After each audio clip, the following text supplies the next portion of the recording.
listening to LOA Recon with the Good Vibe Coach Jeanette Ma, where we dissect the ins and outs and the art and science of conscious creation, all intended to amp up your manifesting game. Let's have some fun together.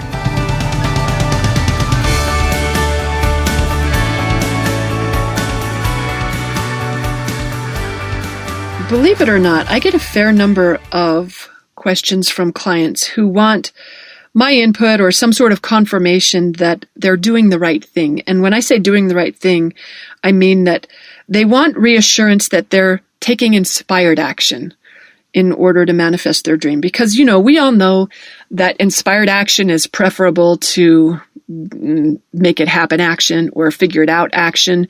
We know that everything works better when we're letting inner guidance show us the way there, so here's the process. Here's how it works. We get focused on what we want. We listen for inspiration. We follow through. That's the best way to manifest something rather than trying to figure it out ourselves or make it happen on our own. And a lot of people are used to taking action in that form.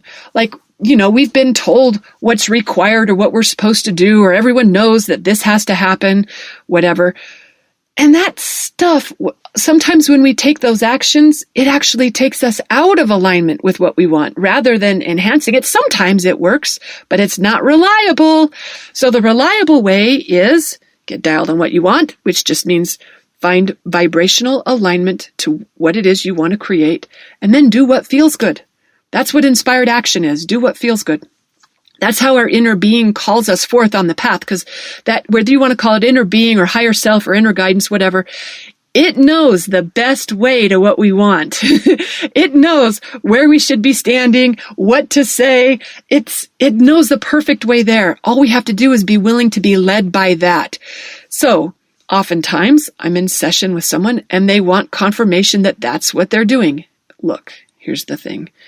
First of all, my opinion doesn't matter. How do I know? I don't know what your inner guidance is saying to you. I have no clue. But I do know this much. If you have to ask, it's likely not inspired, because the nature of inspired action is that you don't stop to evaluate or analyze or run a survey. You don't care what anyone else thinks because you're on a crazy kind of cool fire for something. It's the thing that you couldn't not do if you tried. It's calling you so strongly. You do it. There's no question about not doing it because you want to, because it feels good, because it lights you up. That's what inspired action is. So if you're taking the time to run it by your coach, or if you want to make sure everyone's on board with it, the loved ones in your life approve or whatever, that's probably a sign it's not inspired action. It's kind of like, when if someone asks, hey, was that sex good for you? You know what? If you have to ask, it probably wasn't. It probably wasn't. I feel like it's the same thing with inspired action. You know it. You know it when you're feeling it. It's the kind of thing that you're just moved, you're propelled in a way that isn't present when you're in figure it out mode or make it happen mode.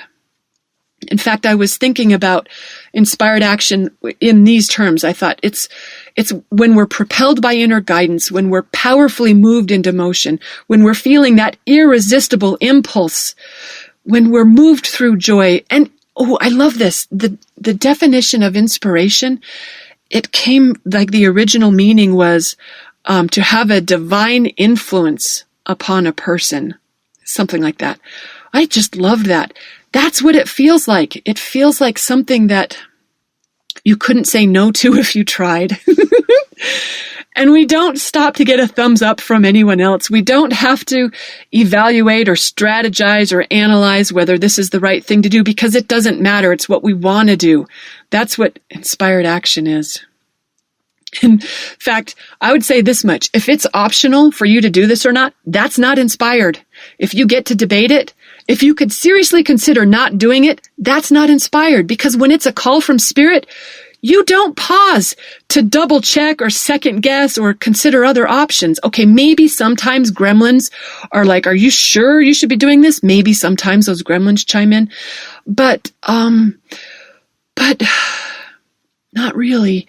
And I might be speaking a bit to the extreme. Like maybe some inspirations are super subtle.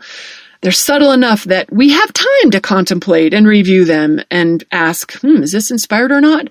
Maybe sometimes we just want to make sure we're not falling for an old gremlin instruction again. But really, when you think about it, that inspiration it's an irresistible impulse that moves us into action. It's the thing that you couldn't say no to, even if you tried. It's the thing you say yes to before you even realize that you are. Oh, I love it when that happens. And some of us try to convince ourselves that we're taking inspired action when really we're just doing the best feeling muggle option we could come up with, and we're trying to call it inspired action because we know we're supposed to be taking inspired action. And I'm also going to say there's something to be said for that routine. Like taking the best feeling muggle option, sometimes that's the alignment tweak that makes the difference. It's better than taking action that doesn't feel good, action that's requiring a lot of effort or struggle or is unpleasant. It's always better to do what feels better. But boy, if you can roll with inspiration, that will work magic in your life. And it can be challenging to trust. It can be difficult to explain to people who want to know why you're doing something so crazy. Guess what? Their opinions don't matter. Hey, I got a couple of signs how to know when it's not inspired action. If you have to talk yourself into it, that's not inspired. That's what motivation is. It's not inspiration. If you need others to approve of it, that's not inspired, because when we're feeling that call from spirit, other opinions don't factor in. It's really cool how that works. It's not inspired action if you feel compelled to justify or explain it to yourself or to anyone else. Inspired action does not require that.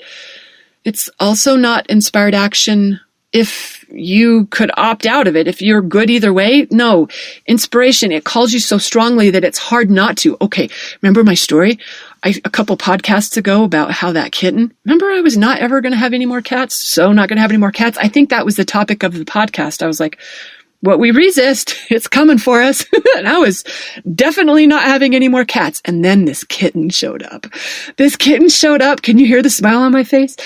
Oh my word. I could go on and on. I'm not going to go on and on. But I was feeling this crazy desire, this crazy impulse to not put him up for adoption. When he would sit and play in my lap, I just felt like he was mine and I was his. And it made no sense because I was not in the market for any more cats. He was totally adoptable. He would go so fast. He would get siblings adopted. I could take him to adoption fair and say, yeah, he's got to go with someone else. And I could get 2 adopted because he was, okay, I think he's amazing. Yes, I'm prejudiced, but he's really amazing. He's really, really cool. Any of you who are friends with me on Facebook, you know what I'm talking about. I think it's obvious when you look at pictures or video of him, but that's because I'm in love with him. That was inspired action to keep this cat. That was nothing other than that. It didn't make sense for me to do it. No one else approved of it. It was just that call from spirit that says he belongs with you. So, what else do I want to say about this? I shared an example at GVU in the forums about how the other day, well, this was a little while ago, I'd had a landscaper out. I wanted his help. I thought I knew. Ooh, see that? I thought I knew. I had been strategizing. I'd been brainstorming ways to get rid of some of my grass. I got a lot of grass here on this property. It was more grass than I really wanted. And I had some ideas about what to do about it, but I called in the pro for some help. And I shared with him my ideas and he shot them down. He said, yeah, for a variety of good reasons. I knew enough about what he was saying that he was right. None of my ideas were going to work. And guess what? None of those ideas were inspired. He shared an idea with me that I had not considered. And as soon as he said it, I was like, oh yeah, that's right. He said, spread Dutch clover around. It will, he said, it'll do exactly what I was looking to do. But the problem was that I had missed the window for for spreading the Dutch clover seeds because it was hot. I should have done it weeks ago. I couldn't do it now, but I could maybe do it in the fall. We agreed, all right, I'll have to do this in the fall. I can't do anything with it now. And I knew enough. Look, I've been through Master Gardener training. I knew he was right when he said it's too hot, it's too dry. You're not going to be able to keep it moist enough for those seeds to germinate. You're just going to have to do it later. But that was a good answer. Totally knew it. All right. And then another week passes. Believe it or not, another week passes after he tells me you can't do it now. You're going to have to wait until the fall. And one day I felt the inspiration to throw down some clover seeds. I actually had some in the garage. Oh, I remember what. I had to dig up a part of a lawn before, and I had some leftover clover seeds.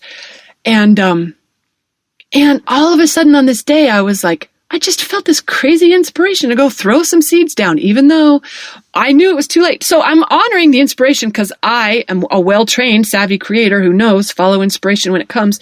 So there I was spreading seeds out when it was already way too hot for any of these to live. It was like, seriously, I was like, this is rude. You're sending these seeds out to die. There's no way they can live. But it was my inspiration. So I did it, threw the seeds down. And it was pointless to try to get them to grow. So I didn't even try. Really. I mean, I maybe occasionally thought like, yeah, maybe throw a little water that way. I think you threw some seeds down somewhere around here. Like I didn't even really remember where they went. Okay. And then, obviously I knew nothing there's going to really live. It's not like I was waiting for it to grow. I had no idea why I did that. It made no sense whatsoever. And then, guess what? One day I was out there. I was watering the new trees that had been planted on the side of the house. And we're doing a really cool thing over there with trees. Anyway, I was down there working on the new trees, and I realized I'm standing on clover. I was standing on a field of clover. The clover was so thick. Oh my gosh, it was just a beautiful thing. It was the most beautiful thing. That was my example of what it's like to roll with inspiration. It's the thing that it moves you into action before you really get to question it. Even though I was questioning it the whole time, but I'm well trained enough to know, ignore the gremlins that tell you you're crazy. This isn't going to work. You're wasting your time. You're wasting your money. You're wasting your seeds, et cetera, et cetera. It was kind of a cool experience. So I'm not saying that it's always easy or obvious to distinguish inspired action from the kind of action that's from the logical mind where you're trying to figure it out through rational, logical analysis. But if you have to ask whether this is inspired action or not, that's a telltale sign that it's not, because inspiration does not pause for you to do that kind of evaluation. It just moves you into action, and it's worth recognizing those. Some people they've got a good habit of not doing anything that doesn't make sense. You want to get better at honoring inspiration even when it doesn't make sense, because lots of times it doesn't. It won't make any sense to you. But that's because you don't know what your higher self does. That inner guidance or inner being, inner wisdom, whatever you want to call it, it's got a higher perspective on things. It knows what to do when, and it calls you there via your joy, which is whatever feels good, sometimes it even just feels like relief. But it's worth getting used to that, getting used to what that sounds like, what that feels like, and saying yes to it when it calls you. There was, someone asked me recently, I'd shared a story. I can't remember where I told it. Maybe it was on a GVU call. Maybe it was a podcast, but I'd shared the story about how, I'd been on a walk with a couple of friends. Two of us had puppies that were the same age. It was Sadie and her brother Mason. And they were older puppies. They weren't a year old yet, but they were like maybe, 5 months old, maybe 6 months old. I don't know. We were on a walk. It was wintertime, and we were walking along a snow-packed road, and there was water. There was actually fast-moving water, a river along the side that my friend's dog got in. Actually, I don't know if he fell and slipped in. I don't know how he got in, but he got in the water and he wasn't getting out. And a couple of friends were trying to call him back to the bank. I hope I don't cry when I tell this story. That's too late. They were trying to call him back to the bank, and it was pretty clear this water was moving fast enough. He wasn't gonna. It just wasn't. That was not the answer. And before I knew it, That's a key right there. Before I knew there wasn't any thinking about it. There wasn't any, hey, let's talk about there was no time for that. I just knew, run. I ran. Puppies, the things they do to us. I ran as fast as I could in snow. It was like snow. I'm in boots. Can't run that fast, but I needed to run fast. So I ran as fast as I could, and I ran far. I ran further than I thought I maybe needed to. Just because to be able to get in the water and know which side he was going to come down, because it was kind of wide. So I had to be able to see him coming to be in the right position to catch him. And I did. I just totally took off running. And then I jumped in the water in this cold, cold winter. Hello, it was cold, but you got to do it. And there wasn't any thinking about it like that. There was something that took over. That was inspiration. And that wasn't like, I wouldn't call it joyful, but that was the kind of being moved in a way that you didn't get to stop and question. You've probably had an experience like that sometime in your life too. Maybe not, maybe hopefully not.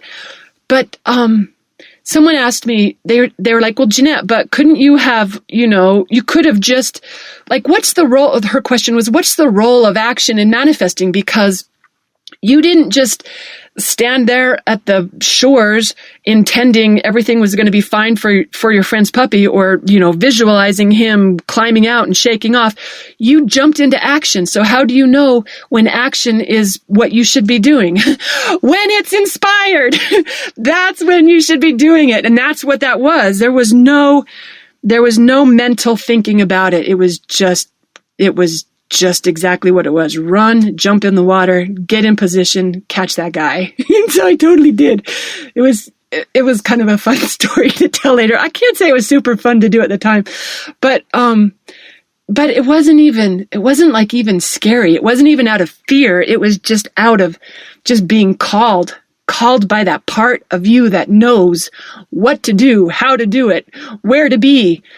It's really cool when we orient our life around that, because it doesn't always speak exactly that strongly. Sometimes it's a little more subtle.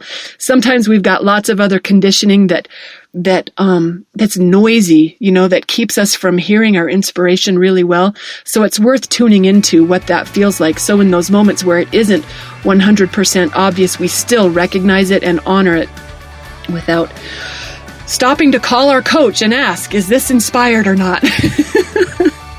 Okay, I think that's as much as I need to say about inspired action today. Thanks for listening, and happy manifesting, everyone.